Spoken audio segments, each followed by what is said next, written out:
오늘 함께 읽은 마가복음 7장 24절에서 37절의 말씀으로 예수님의 능력을 경험하는 말이라는 제목으로 함께 말씀을 나누도록 하겠습니다.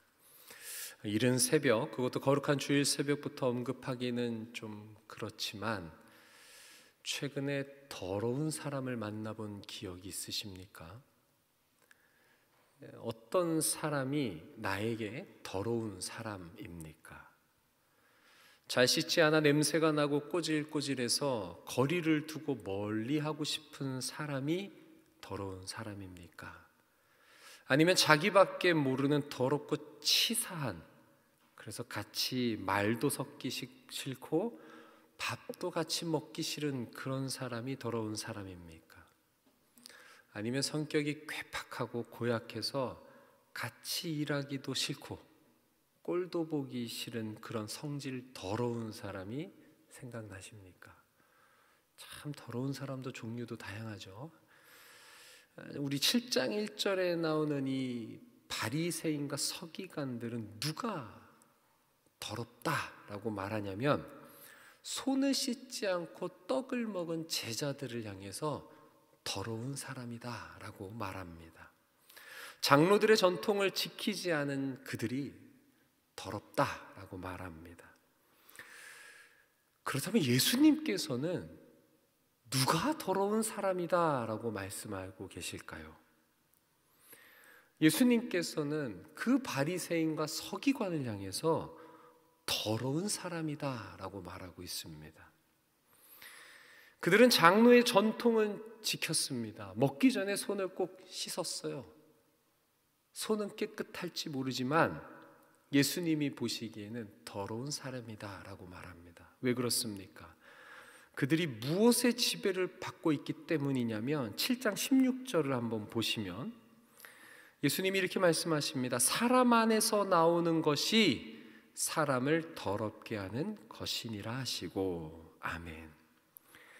이 바리새인과 사두개인, 서기관들이 더러운 이유가 뭐냐면 그들은 사람 안에서 나오는 것들의 지배를 받고 있기 때문에, 사람 안에서 나오는 것들의 영향을 받고 있기 때문에 예수님은 그들을 향해서 더럽다, 더러워졌다, 더러운 사람이다 라고 말하고 있습니다.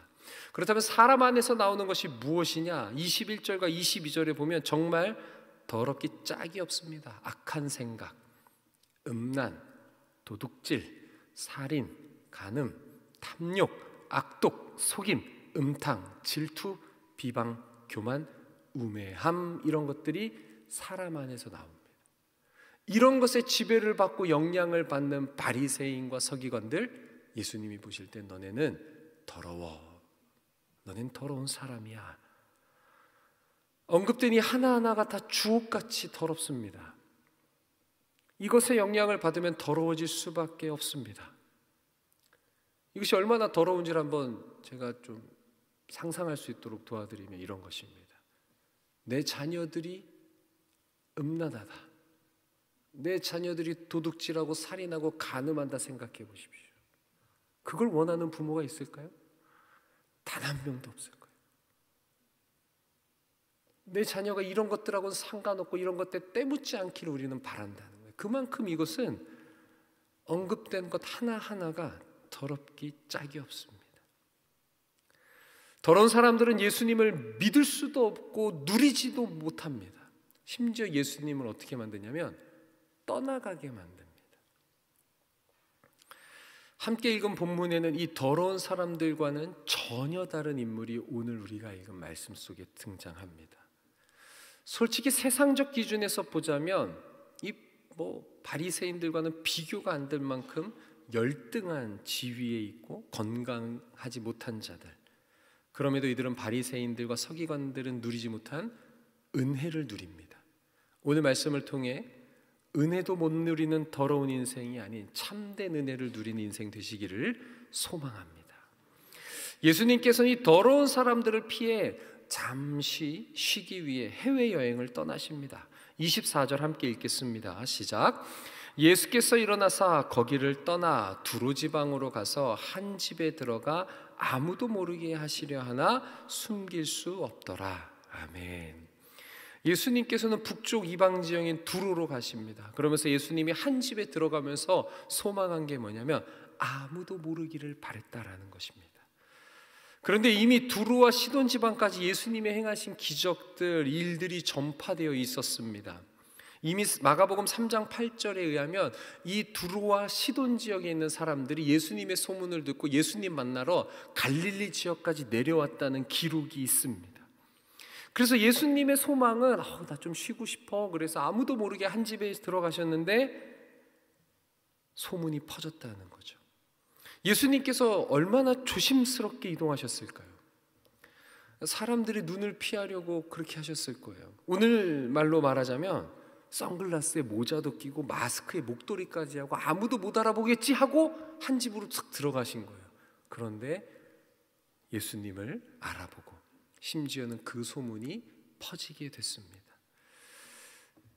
그런데 그 두로 지역에 더러운 귀신 들린 어린 딸을 둔 한 여자가 있었습니다.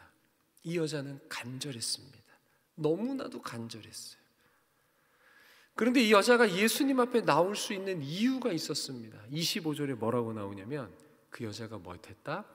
예수의 소문을 들었다. 귀신을 내쫓을 수 있는 예수 그리스도께서 동네에 왔다는 소식이 전해지지 않았다면 이 여자가 예수님 앞에 나올 수 있었겠습니까? 없습니다. 이 여자가 예수님의 소식을 전한 사람이 없었다면 그 여자는 결코 예수님 앞에 나올 수가 없는 것입니다. 너무 간절해도. 그렇다면 예수님을 필요로 하는 그 사람, 그 여인이 소문을 들을 수 있도록 누가 필요합니까? 소문내는 사람이 필요하다는 것입니다. 저는 새가족부를 맡고 있는데 오늘같이 전도가 어렵다는 이 시대에 또 기독교의 위상이 추락했다라고 하는 이 시대이지만 은혜가 필요해서 스스로 교회에 나오는 성도들이 있습니다. 왕성교회는 그런 분들이 더 많아요. 그분들이 과거에는 교인들에게 상처를 받은 기억도 있다고 합니다. 어린 시절 교회에 가봤지만 별 은혜로 누리지 못한 분들도 있어요. 그런데 시간이 지나면서 그들의 인생에서 누구를 찾을 수밖에 없다는 겁니까? 예수가 필요하고 예수를 찾을 수밖에 없는 상황이 돼서 간절한 마음으로 주님 앞으로 나왔다는 겁니다. 오늘날에도 예수님은 참된 치유자이고 참된 구원자입니다. 이 예수 그리스도를 소문내는 왕성의 성도님들 되시기를 축복합니다. 예수님께 나와 엎드린 여자에 대해서 저자 마가는 이렇게 부연 설명을 합니다. 26절을 보시겠습니다. 그 여자는 헬라인이요 수로보닉의 족속이라. 아멘. 이게 어떤 표현이냐면 쉽게 얘기해서 이 여자 더러운 사람이야 라는 겁니다. 세상적 관점에서 보자면, 유대인의 관점에서 보자면 얘 이방 사람이야. 하나님의 구원 밖에 있는 그런 족속이야. 마태복음에는 이 여자를 가나안이라고 표현합니다. 이스라엘 백성들이 쫓아낸 사람들, 더러운 사람이라는 거죠. 예수님도 그 당시의 관점을 빌어서 27절에 이 여자를 뭐라고 표현합니까? 개라고 표현합니다. 개. 오늘날도 개를 반려견으로 삼는 시대지만 우리도 누군가를 폄하할 때 개에 빗대어 말합니다. 예수님 시대에도 마찬가지였습니다. 이 여자는 그런 존재였습니다. 더러운 존재. 그런데 거기에다가 여자라는 거죠. 유대인이라면 상종하지 않는 것이 당연한 사람이다라고 언급해 줍니다. 그런데 이 여자는 예수님께 나옵니다. 예수님이 뭐 하러 왔는데? 달콤한 휴식을 즐기러 왔는데 그 휴식을 깨고 더러운 사람이 찾아온 겁니다. 그래서인지도 모르겠지만 예수님은 너무나도 쌀쌀맞게 대하십니다. 딸에게 귀신 들린 그 귀신을 내쫓아달라고 엎드려 간구하는 여자에게 예수님은 27절에 독서를 날리십니다. 우리 27절을 함께 읽겠습니다. 시작. 예수께서 이르시되 자녀로 먼저 배불리 먹게 할지니 자녀의 떡을 취하여 개들에게 던짐이 마땅치 아니하리라. 아멘. 이 구절만 보면 마치 예수님의 인격이 바닥인 것 같지 않습니까? 고쳐주기 싫으면 안 고쳐주면 되지 않습니까? 그런데 눈앞에 있는 사람을 향해서 개로 비유하면서 고쳐주지 않겠다 말합니다. 이 말씀이 거칠고 거북한 표현인 것은 맞습니다. 그러나 이 말씀 속에는 놀라운 하나님의 구원 계획이 담겨 있습니다. 여기서 자녀는 이스라엘 백성이 맞습니다. 개들은 이방인이고 눈앞에 있는 이방 여자를 향한 예수님의 말씀이 맞습니다. 마가복음 7장을 배경으로 해보자면 이 자녀들은 누굽니까? 앞서 말씀드렸던 바리새인과 서기관들입니다. 개들은 이 여자죠. 그래서 예수님께서는 자녀인 바리새인과 서기관들에게 먼저 생명의 떡을 알려주시고 직접 보여주셨습니다.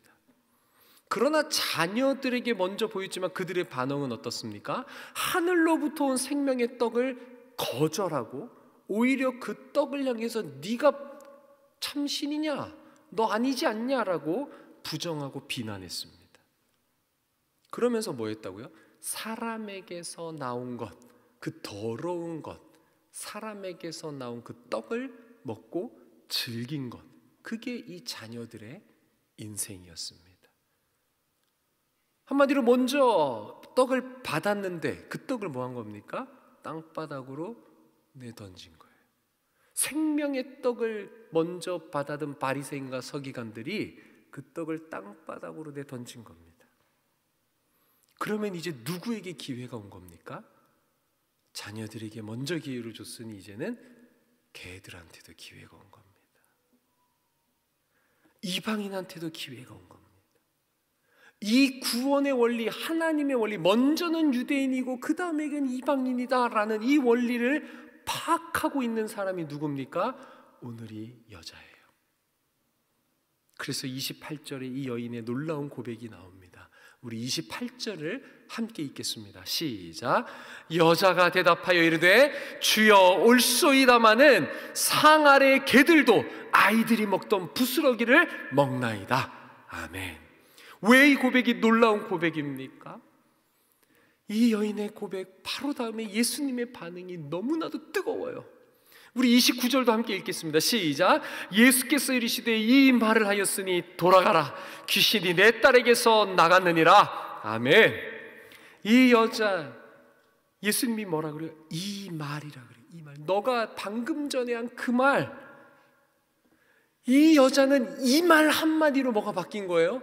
인생이 바뀐 거예요. 더러운 귀신 들린 어린 딸이 이 여자의 한마디 고백으로 인생 역전이 일어난 것입니다. 인생을 바꾸는 말, 이런 고백한 인생 되기를 축복합니다. 이 여인이 한 말이 그러면 무엇일까요? 핵심은 이것입니다. 주님 말씀이 옳습니다. 주여 올소이다마는 이것입니다. 결국 무엇입니까? 하나님의 뜻, 예수 그리스도께서 말씀하신 먼저는 자녀들이고 그 다음에 개들이라는 이 구원의 계획 옳습니다라는 거예요. 이 여자는 하나님의 구원 계획을 인정하는 고백을 한 것입니다. 그러면서 뭐라 그럽니까? 그런데 부스러기가 떨어졌다면 그 기회가 이방인인 나에게도 온 것 아닙니까? 이게 하나님의 계획이지 않습니까? 하나님의 사랑과 자비하심에 호소하면서 그 부스러기 은혜라도 먹어도 되겠냐는 간구까지 한 것입니다. 즉 이 여인은 하나님을 인정하고 하나님의 뜻을 인정하면서 그러니 내게도 은혜를 달라고 그 하나님의 자비하심과 사랑에 의지하여 간구하고 있습니다. 예수님은 자신을 쉬지 못하게 만드는 이 더러운 여자, 귀찮은 간구, 아니 이 간절한 간구, 어찌 보면 너무나도 아름다운 이 신앙의 고백을 듣고 즉각 반응하십니다. 돌아가라. 귀신이 내 딸에게서 나갔느니라. 할렐루야. 바리새인과 서기관들의 말은 예수님을 책망하고 그들의 제자를 더러운 사람으로 취급했습니다. 그래서 바리새인들이 말하자 예수님이 어떻게 하셨다고요? 떠나가셨어요. 그들을 피해서 쉬러 가셨어요. 예수님은 그들을 향해서 독사의 자식이라고까지 말씀하셨습니다. 그런데 사람들에게 개 취급당하는 이 여자의 말은 어떡합니까? 예수님의 화답을 끌어내고 예수님의 능력을 끌어내고 예수님의 자녀가 되고 문제가 해결되는 놀라운 말을 이 여인은 한 것입니다.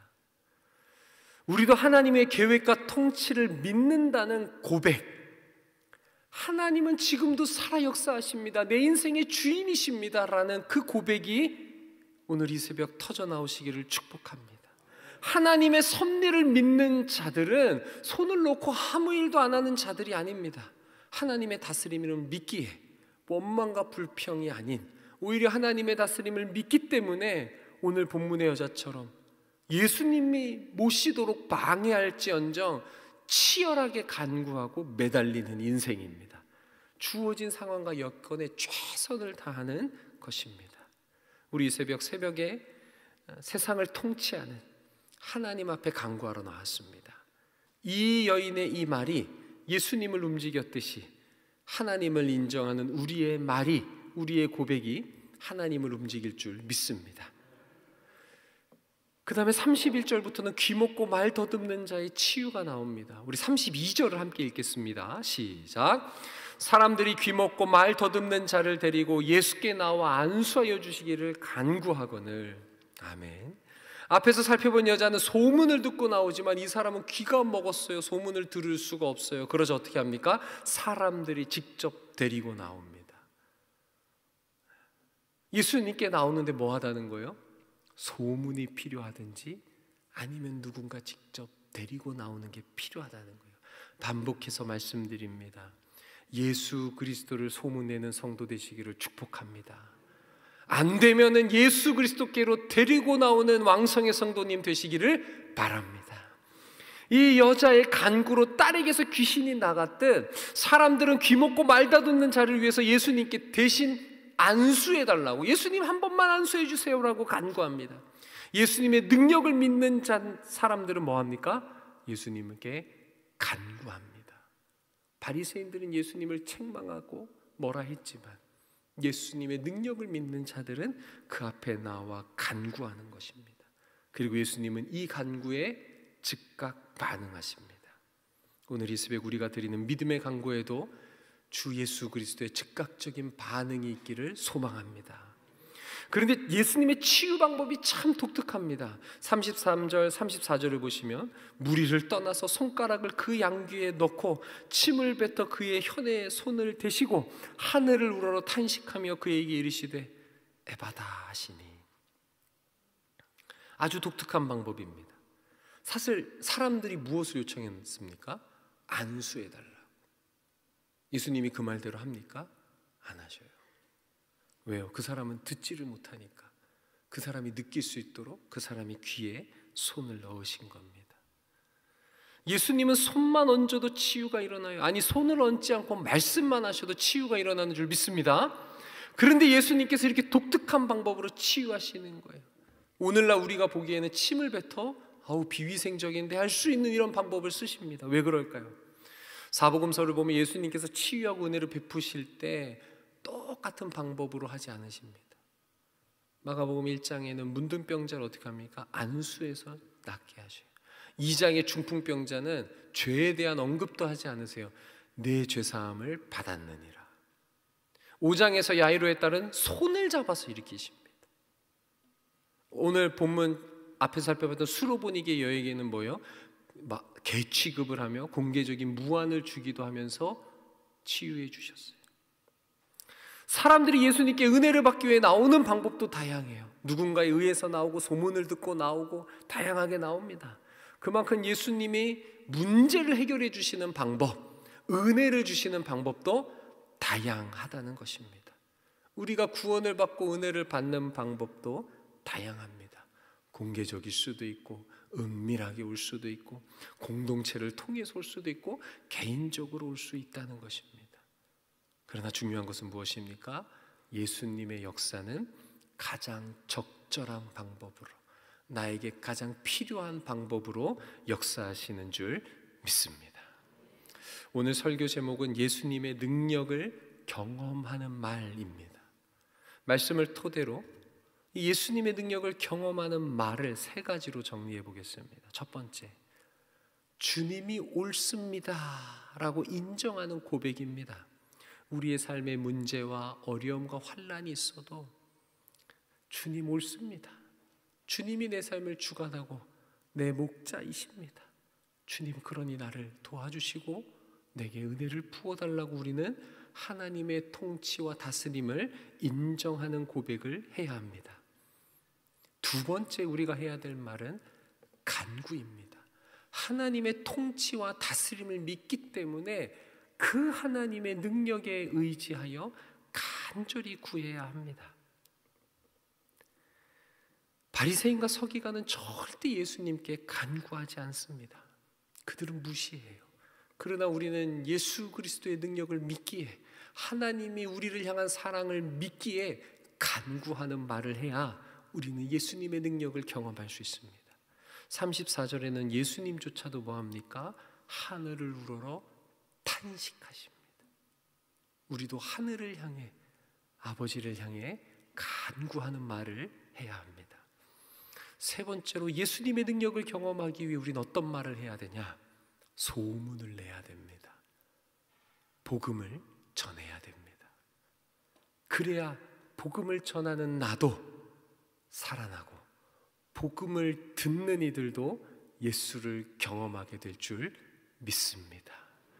하나님을 인정하는 말을 하시고 그분께 간구하시고 복음을 전하는 말을 하여서 예수 그리스도를 날마다 경험하는 왕성의 성도님들 되시기를 축복합니다.